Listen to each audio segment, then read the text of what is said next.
How are we doing today? Okay, just want to make this short video about click tracks. I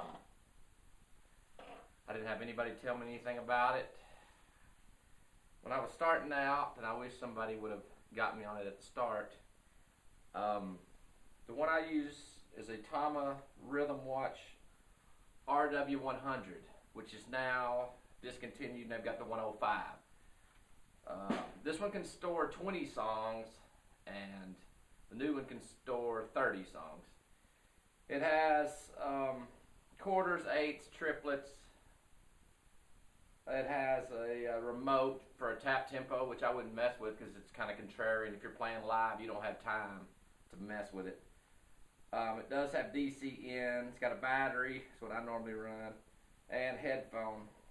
And I usually run a headphone line out to a direct box and then go into the monitor board. It would be cool if it had XLR out on this thing, but then it would be a lot bigger. There's threads in the back, if you can see. Tom actually makes a little clamp that you can clamp onto a cymbal stand to run it, or you can put it to your hi-hat. But basically, this is a pretty cool model because you can hit quarter notes. Now this is something I learned, I caught this from Larry London. He was a famous Nashville studio drummer, and some information. He taught Eddie Bears how to play drums. Everybody familiar with Eddie Bears? He's played on more records than you can imagine. Anyway, Larry said, there's quarter notes right there, and you hear that. Now you can drive a Mack truck between the beats, as what Larry was saying. So what I learned to do, listening to Larry,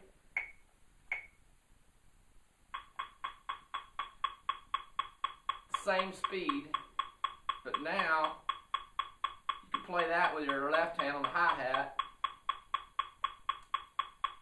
There's not much room in between those beats. You can't drive a truck between them.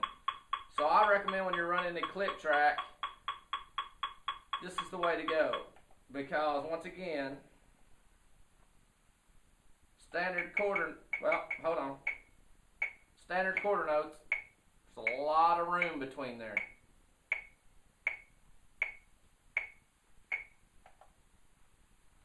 So I recommend any young drummer getting there's different companies. I know Yamaha, Boss, Roland. This Tama Rhythm Watch. You can pick this up, I think, for about 90 bucks on Musician's Friend. And this one doesn't light up, and the new one has backlight, so you can see it in the dark. Okay, so everybody's recording nowadays.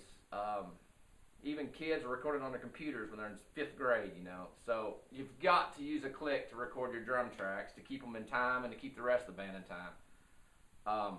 It makes it easier for the producer to punch people in and out. And if the bass player misses notes, he can come back into the click at a certain section to be punched in. It keeps everybody going.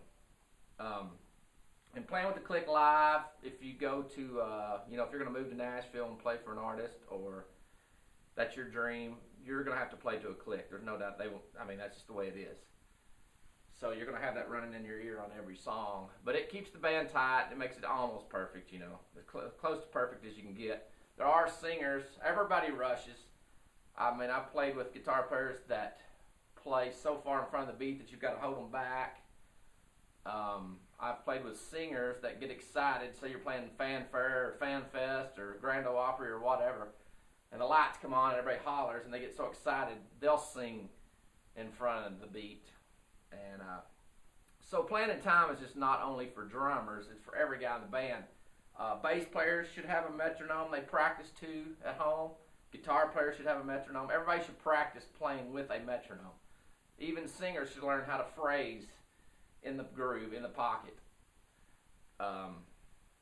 It just makes it so much easier when the band all gets together if everybody's been working on their timing. Now here we go with another topic. Just because you have a click going in your ears does not mean that you're actually playing to it. I've had a couple of guys that run studios I'm friends with that have called me in because the drummer always says, he'll ask them, have you played to a click? And every one of them will go, oh yeah, I can do that, it's easy. That's nothing. I've got it. And they get in there and they waste time and they waste money and the tracks are terrible.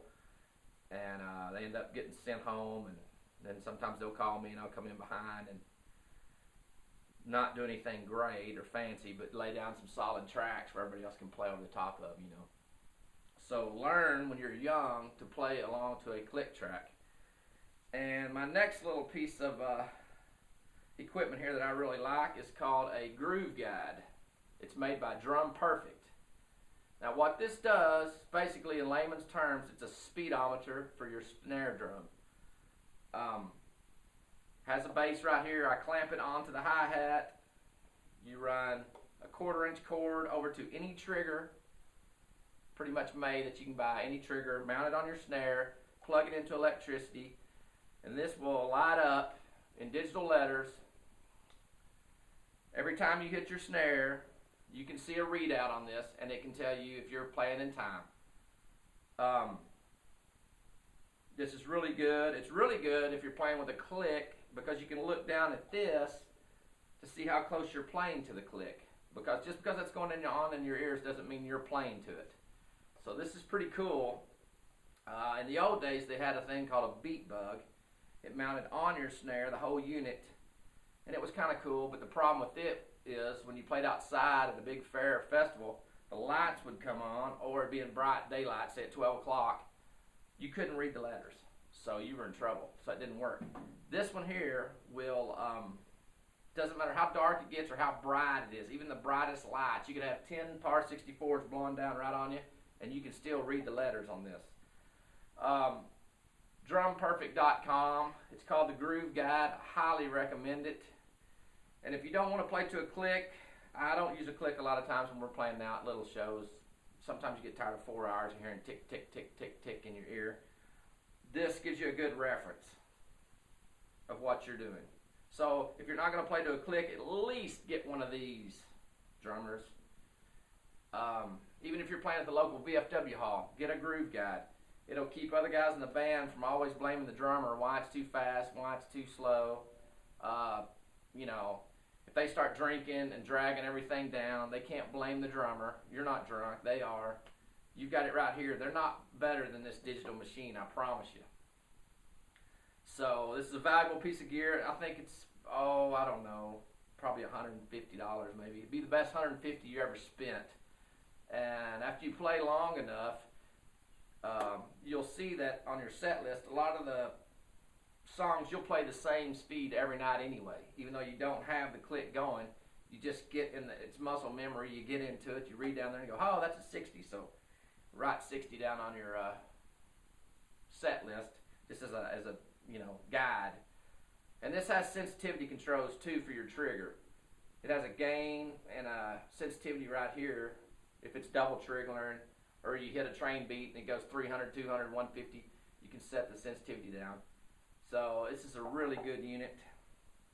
Highly recommend it.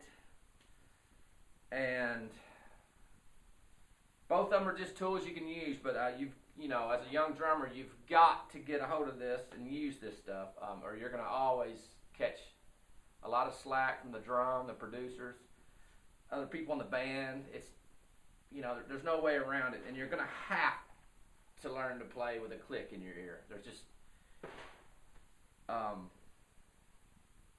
every studio runs a click, and like I said, almost every artist you're going to go to work for is going to make you play to a click. And I mean, you can get crazy. I'm not going to talk about playing behind the click, on top of the click, a little behind it. We're not, I'm not trying to get real deep with this. I'm just trying to help young guys that are starting out playing drums. Give them a few pointers to help and save them some time and effort and some embarrassment. Make sure you can play to a click before you go into a real studio. And anyway, that's about all I've got for today. I'll just keep sending out a few of these little videos every day, and hopefully some of you young guys can make this transition a little quicker than I did. I just had to learn all this stuff out on my own. So if you can watch these at your home on the computer and you're out living out in the country somewhere, or out on the farm in Nebraska, and you don't have a guitar center down the street, it's a 2-day drive to go to Guitar Center. You have your computer and you can get on there and you can learn a lot of really cool stuff about music, and this is just trying to help you guys. Okay, have a good one.